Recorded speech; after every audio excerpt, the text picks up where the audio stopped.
Endo Guam, and welcome back to another segment of GQ. I'm Julius Cesar Santos. I know it's been quite a while since I uploaded some content. Tonight's story affects 1 in every 10 women globally. So in Guam, that's about 8,500 women. These are mothers, daughters, sisters, and it's a condition that can be debilitating in life. And for some reason, women don't want to talk about it. So I want to be a part of the movement that is empowering women to come out of their shell and be able to face this head on. A couple of really good friends of mine have started a nonprofit organization to help with this awareness and create more awareness. It's the Guam Endo Movement. Co-founders Catherine Manlapaz and Hanna Iriarte, and they're here with me tonight. I'm actually here in their home tonight, and so let's meet them. Good evening, ladies. We met earlier today and we spoke about the movement, we spoke about the condition. Unfortunately, we had to compress the conversation because it was on PNC News First. So I wanted to flesh it out a little bit more. There was a lot of really interesting information out there. So we'll start by saying, how did you get this movement going? What was the inspiration for that? We'll go with Catherine first and then we'll talk to Hanna. Well, what it is Hanna here, a few years ago, she goes, hey, I want to put an article for endometriosis on Pacific Daily News. Right. And I just said, sure, whatever she wants. Never say no to her. Whatever she wants. No, it's not like she knew it in advance. You told her about this. Did you tell her about this when the two of you first met? Or Not too much in details. I just told her I have this condition. It's called endometriosis, and I just have some symptoms. This is what I need to take care of. So she actually I never went much into details with her of the condition. Why is that? Well, in the past years, I noticed just explaining to everyone what you have, it's not something that many women talk about. It's also a condition not many know of. So how would people react to it when you started to try and explain? Like, of course, you would try and explain it to people you were close to. How would they react to it? They probably just think, well, it's just some kind of pain. Right. Maybe she can't really bear or handle the cramps, because everyone gets cramps for their menstruation as a female, but I didn't know that the type of pain level I had is actually far greater than what everyone has. So trying to explain to everyone what this is, they're just confused, and there's not much really to say to them. It's hard to articulate the actual pain that you're feeling. Right? So it was just, I kind of learned in time how to just, in summary, I have this condition. So, but when she decided to put in the article, go ahead, I'll be glad to speak to your reporter and help them learn about it. So who was the reporter? It was Sue Lee. Okay. Yes. So she's a friend too. She was great to speak with. She did her research as well. So it was nice to talk to her. It felt actually great for me to explain the condition. They put in the paper. And after it was on PDN, bloominguterus.com also asked me to write an article online on their blog. So wait, and we'll just say it again. It's blooming uterus. Blooming uterus. I think it's bloomin. Oh, blooming. No G. Kind of like with an accent. Yes. Blooming.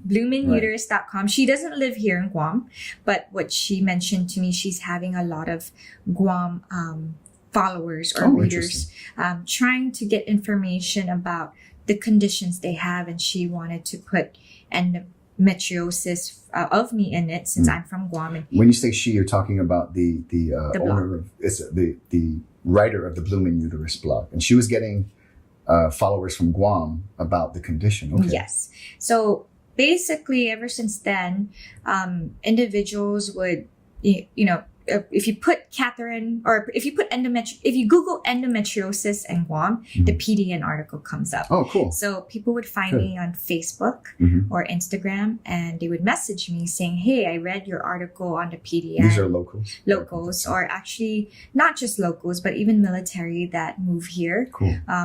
So they would message me asking how did it work. Actually, some of the locals don't even live here anymore. Some of the locals live in Australia or States because they left for college.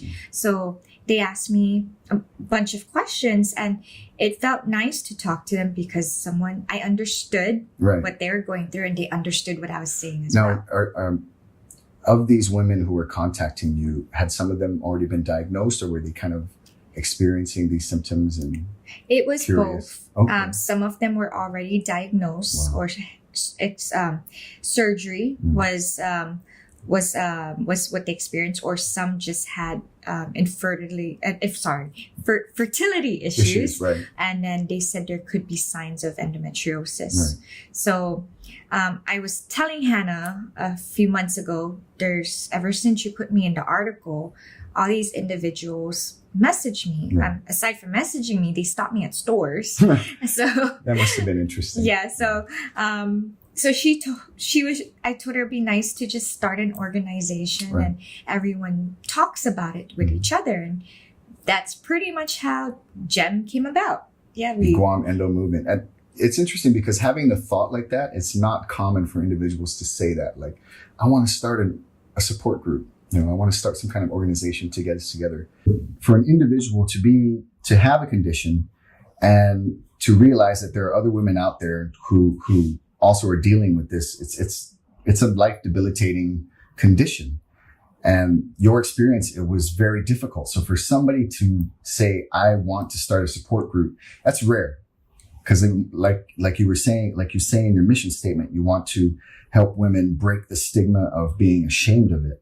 So you wanted to do this to empower other women. And I really appreciate that aspect of it. And you're not doing it alone. And that also helps, definitely. It means a lot. So Hanna, why did you decide to take this on? I mean, tell us how the two of you met and what inspired you to be a part of this. Well, I first went to Guam about 9 years, so it'll be 9 years in April. Mm-hmm. And I had no friends. I knew nobody. And September. I go to this event. Just this past September? No, the September I moved here was 9 years ago, so 2010. I go to this event at the Hyatt, and she was just, I met her right away. She was so nice, so talkative, so easy to get along with. And I thought, oh my gosh, I think I have a friend. I can imagine, right? You come here, you don't know anybody. Yeah. So that's a nice connection. Here it's, everybody's so tight knit, everybody's related, or they grew up with each other. Right. So it was very hard to integrate. And it's like being in high school again, right? Like a new high school. Guam was been giant high school, and I was never part of the popular crowd. But it's okay. It's okay. So I made this friend, and I was really appreciative of her. And she told me she had this condition, and I saw her like always like being very careful because she ate, always running, always working out. I'm like, right. Dude, this girl's really into like fitness. Yeah, okay, But then it turns out, like she mentions to me, she has this disease that is causing her, it's why she stays so healthy, because those health decisions she makes helps her control the symptoms of her disease. So when she told me about that, I was a newspaper editor at the time, so I thought it would, this would make a great health story. So I asked one of my reporters, Sue Lee, who went to medical school. Oh, interesting. Yes. Yeah. I asked her to do a story on this because I knew she would understand it, and right. she understood the importance of it. And she wrote the story, and I was reading it. I was reading about all of these symptoms about like the uterus and reproductive organs and scar tissue and infertility and just the amount of pain it causes. And I felt so bad reading this story because this is my first friend I made here in Guam, yet I knew so little about this disease in which she suffered from every day. And, she faced it so bravely. So for me, like reading about it, I got emotional, but I was so inspired by her strength and her courage. And it just made me just truly love her even more as a friend. And then throughout the years, we've gotten closer. We've been through a lot together. And when she mentioned to me, that she keeps getting messages. This was after the article, right? Yeah, because of the article, people telling her that how brave she is for coming out, for talking about it. And because it's, it's your reproductive organs. Clearly, this is something I can't relate to. And because, like breast cancer, men can get breast cancer as well. But this is unique to women. It is. Yeah. And it's actually rare globally. Right. I mean, women, we're not supposed to talk about our periods. We're not supposed to talk about our reproductive cycle. It's supposed to be shameful. But when you have this debilitating condition that makes you skip work, skip school, makes you bedridden, every single month, Yeah. it affects your life. And then, of course, it affects you, emotionally and mentally. And just hearing that, I knew I wanted to help her make a difference. You had the platform to do it because you write the paper. I did. And I've always wanted to give back, just never really knew how. So this was one of those few very rare opportunities I got to help somebody I love so much to, do something that I knew meant so much to her. And I knew I could help her do it. So I was so happy to be able to join her and to create this non-profit organization. And this is where it's kind of cool because the organization is called Guam Endo Movement. The acronym is GEM. And then the two of you are literal like gems. In society, you are, and the metaphor there is gems are rare and they're extremely valuable. And so, like I said earlier, it's rare that an individual actually step up to the challenge to try and create awareness because she knows how difficult it is. And she knows, the path that one needs to take. Hers is unique, but for her to be able to share it so that the other women in Guam and whoever, is exposed to the organization online can find their unique path to facing this condition and figuring out how they can take control of their destiny, right? Because I grew up with 3 sisters and a single mom. So talking about menstruation and all these issues is not new to me, right? I mean, once a month going to the bathroom was kind of perilous, right? Like, oh God, we need to get a separate trash can in here. And I did a little bit of research and it's kind of interesting because it's linked, at least so far in the studies, because it's incurable. And that's crazy, right? They've been studying it since the 1920s, maybe even before that. They're figuring out how to manage it. But they still don't know what the cure is. And they still don't know what the exact, contributing factor is. But studies have shown that it's linked to the menstrual blood. And so the specific, research that I was looking at was a female, of course. And she was talking about highlighting that they don't really research menstrual blood. They take for granted like it's just regular blood. And so it also speaks to what you're saying where we don't talk about the menstrual cycle. Just because I grew up with 3 sisters and a single mom doesn't mean that every other guy out there is used to this kind of thing, right? So what is the purpose? I mean, we talked about empowering, but how do you want to empower these women? How do you want to do that? The thing is, when you have endometriosis, the second you find out, you think that's the end of your life. When did you find it? I found out I was 24 and I saw multiple doctors. So for them to say it would be very difficult for you to have, get pregnant, have a child, I used to think that if I was going to have a family, I would have 3, 5, or 7 kids. Right, you have this vision. Yes. So to get that's like not even 3, or maybe 1. Yeah, to not even be able to have 1. So I can imagine. that takes a big toll on you mentally. Right. And now that I have a child, I wish I can go back to the doctors. And I mean, I understand why they would say that. Well, doctors have to be very blunt. They cannot sugarcoat anything. At the same time, it's kind of, if they had not told me that, I think the way I would have grew from it would not have been in such a depressive state. Because it's kind of hard to grasp at 24. You can't have a child, but then you see all your friends around you having a child. So it gets depressing. And I am actually, out of my group of friends, one of the last ones to have a child. So it's kind of, when you see one person get pregnant after the other, it's just hope kind of starts to dwindle. Well, actually, no, I stopped learning how to hope, because learning how to hope, I realized, made me more depressed. Interesting. So I found my strength, like you said, you saw me going through fitness. So a phase. And so do you think that because they told you it'd be so difficult, you were like, nah, F that, I'm going to do something about it? It was more of, the whole fitness thing was more of just concentrating on something else. An outlet, but it made me happier.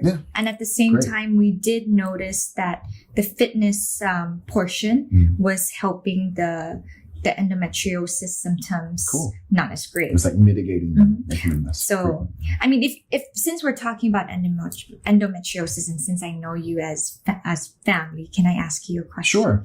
Okay. Well, recently, back in the day, there wasn't much information of endometriosis, Mhm. but recently, in this past year, it's been that you're able to detect endometriosis at the earliest at age 8. Oh, wow. Yes. So, how your daughter is? I have a how- 12-year-old and I have an 8-year-old. Okay. Yeah, So coincidentally. now that you know that the earliest detection is at 8, how does that make you feel to know what if your daughters have it? I would, knowing that, it would be a benefit to them to get them checked for it right away, just in case.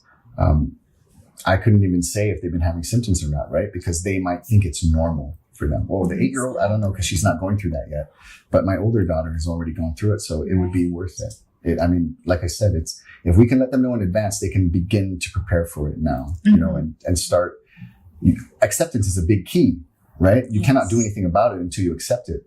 In the research that I did, patients, you know, which is only women, when they find out, they usually put off like getting the surgery or whatever for like 10 years. But in that 10 years, you know, they could have done a lot of work, like productive work to help to mitigate a lot of the symptoms.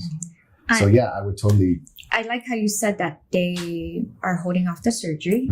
As of September, I'm supposed to have a surgery, but I'm opting out for it. Why so? Well, What is the surgery for and why you're opting out? there is a cyst right beside my ovary. Okay. So my fitness regimen Yeah. has lessened a bit because You decrease the amount of workouts that you do. because too much movement is actually affecting my ovaries right now at the Wow. moment, or too intense. I noticed, like, for example, jiu-jitsu.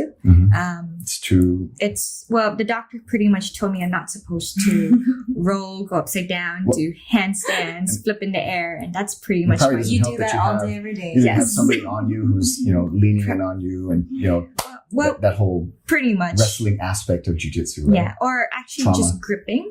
Really? Yes. So, Wow. so far, you know, my job is Interesting. aerials. So, Right. lyra hoop or pole fitness or aero silks is difficult. So for the aero yoga, It's okay. glad it's okay. Good. I could do forearm headstands. It's fine, but an actual handstand, Yeah. it's not advisable. And that's at Mantra Sana Studio. We're going to give you guys a plug for that. Yes. You're certified in instructing aerial yoga. So, you know, for everyone out there, please go and check it out, guys and gals, endometriosis or not, right? Yes. So it's very interesting because you were able to take control of your body and of the symptoms by starting your fitness regimen and complementing that with being very strict in your diet. That's something I always knew you for. And now you're finding out that you can actually do too much fitness to where it has a negative effect. At Is that what you're saying? the time I did the whole fitness thing, I didn't really have the cysts Oh, near my ovaries okay, yet. okay. So it didn't cause much pain. But Right. whether you have your period or not, Mm. you still get pain regardless. Right. They call it flare-ups because it's also hormonal. Right. There's an inflammation of your hormones. That's why when you have your period, you have more estrogen than normal. Interesting. So that's why the pains are more intense because you have an estrogen flare up. Right. So basically, that's why I can't eat tofu. That's one of your, and you said it's one of your estrogen. favorite food, tofu Mhm. and edamame, right? Yes. And the interesting thing though is tell us about when you were pregnant, like what the Well, reverse aspect of it When was. you're pregnant, you you're don't not menstruate, menstruating. right. So you don't have that high rise of estrogen, but you do have estrogen when you're pregnant. True. So the studies haven't indicated. I don't have it because I don't get it. Studies haven't indicated why pregnancy is Like alleviates the symptoms. symptoms, but for those 9 months while you're It's pregnant, the magic of the baby. you don't get the symptoms, the pain or anything. So some of the myths is the best way to cure endometriosis is to get pregnant. No, you don't want it. I mean, No. when you be pumping So- out babies every year. So it's Jeez. false. Right. It's just for that 9 months you don't feel the endometriosis. And maybe not all women, you know, are relieved of this. Yeah. So as long as you've known her, Hanna, what has since you found out, you know what I mean, once she told you, because obviously before you didn't know, once you found out, how did you start to look at Catherine and how she lived her life and how she managed everything? I really was inspired by her courage and the fact that she didn't let something like this hold her down or keep her from reaching her goals. She got certified in yoga, aerial yoga, prenatal yoga, multiple studio. This woman's amazing. She's one of the strongest women I know. She's accomplished so much. And how many pull-ups can you do? Okay, she had a baby like 9 months after I did. And she told my baby before she told me that she was pregnant. It's fine. She told me, she's like, by the way, I told Genevieve before I told you. I was like, oh! Okay. But I'm so happy for her. She has this beautiful son who my daughter loves.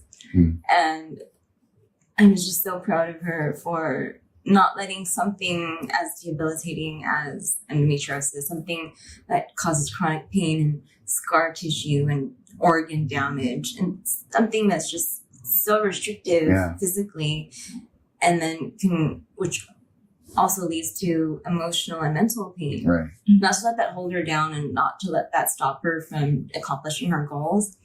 She's a superwoman to me. I love this woman. Yeah, and I think it's important because you say not to hold her down, and you say that because you're a woman and you have that system. Men don't have that system, right? We don't have that as a potential liability to our health and to our everyday life as far as its impacts.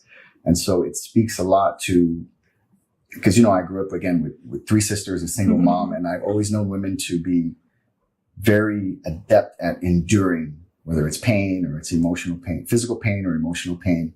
And it's just it's inspiring as a man. Seriously. I've evolved over the past 2 years, year and a half, and I've started to appreciate women on a whole new level now, with respect to relationships too, and how to value them. Expectations have definitely kind of flip-flopped. So this is an important step that you've taken, right? You've taken up this responsibility, and congratulations. You had the legislature sign a resolution saying that March is Endometriosis Awareness Month in Guam. That's amazing, right? And it's so cool that it's also during, Mes tomorrow. So you have all these highlights for this month, right? And today's International Women's Day. Yeah, that's right. So it's appropriate that I'm featuring you on my YouTube channel. So with that said, because I know we don't have a lot of time for this segment, you ladies have schedules and I want to keep to that, right? So what message do you have for the women out there who may be potentially dealing... Well, first, quick question. Did you get tested for it? No. But you're pretty sure you don't have it? I don't have the symptoms she had. I did, when my reporter, Sue, who went to medical school, did the initial story, I was reading about it, and she did say some women can have it temporarily. Interesting. And so you can have symptoms just for a short period of time. Right. And I mentioned when I was in college, I had terrible symptoms, to the point where I was bedridden as well. Right. She said, you probably had it just for that period of time. Interesting. But, I never got tested. I didn't know. I thought it was normal as well. And so just that short period of time is maybe a year or two, just experiencing that, and then knowing that my really great friend here is going through that. It's a lifelong daily challenge. Yes. Yeah. I can't believe that. And for Sue to tell me that this condition is so much more common than people understand, because yes, you can have it temporarily. And that's the same about this amount of numbers as women that suffer from diabetes. Wow. So it's not like this is so rare that, it doesn't deserve recognition. Right. Of course it deserves recognition. It's a terrible disease, but at the same time, it does affect a lot of women. I think the rarity is focused in the fact that, having known about this since the early 20th century, they still don't know a lot about it. Right. But they do know that it's only in mammals that menstruate, which is humans, non-human primates, and for some reason bats. Oh, yeah, that was cited. Know about the bats. That was cited, and I didn't even know bats menstruate. That's interesting. Right. I don't ever want to be near one when it does. I thought bats suck blood. I didn't realize they release it as well. But it's so the point you were making is that you had it temporarily, and that's kind of weird. Women do have the XX chromosome, which is why men are more likely to get whatever disease it is, because we have XY. We don't have those 2 extra, whatever you call them, legs of the chromosome gene pool, if you will. Because then the women have that, it can kind of replace the missing pieces. And maybe that's why some women only have it temporarily. So now to ask Catherine, what what is your message out there to the women who may be potentially dealing with this and they don't know about it, or the women who are aware of it? Well, for the women who are aware of it,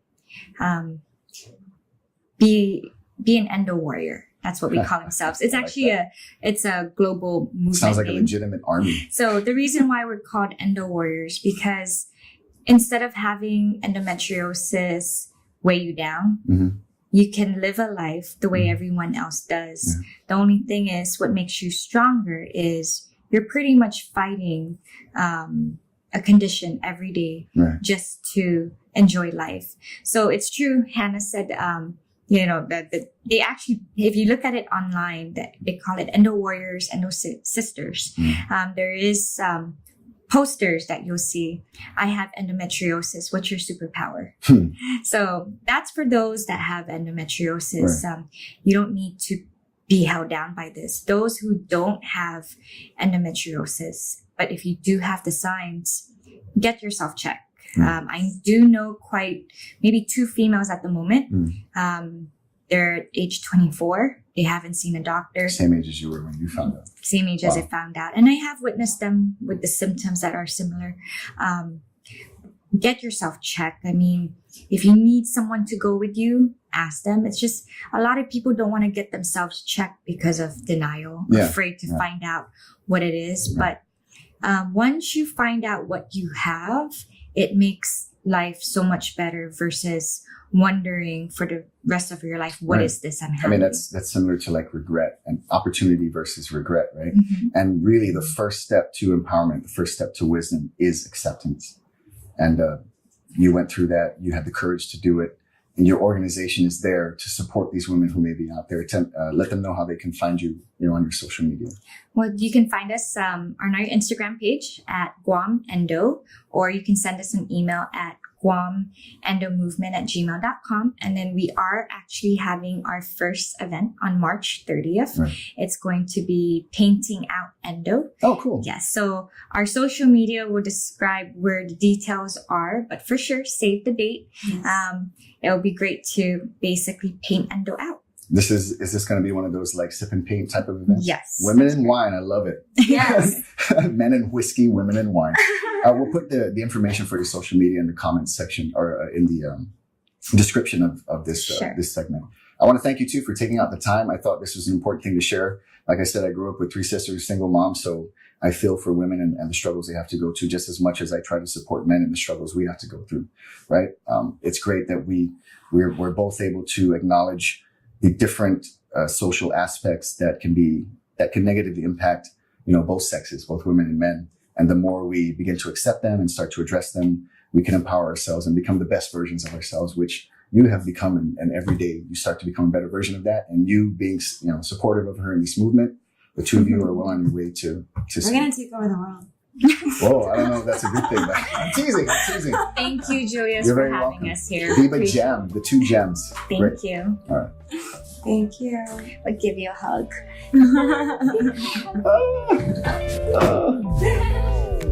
First hug.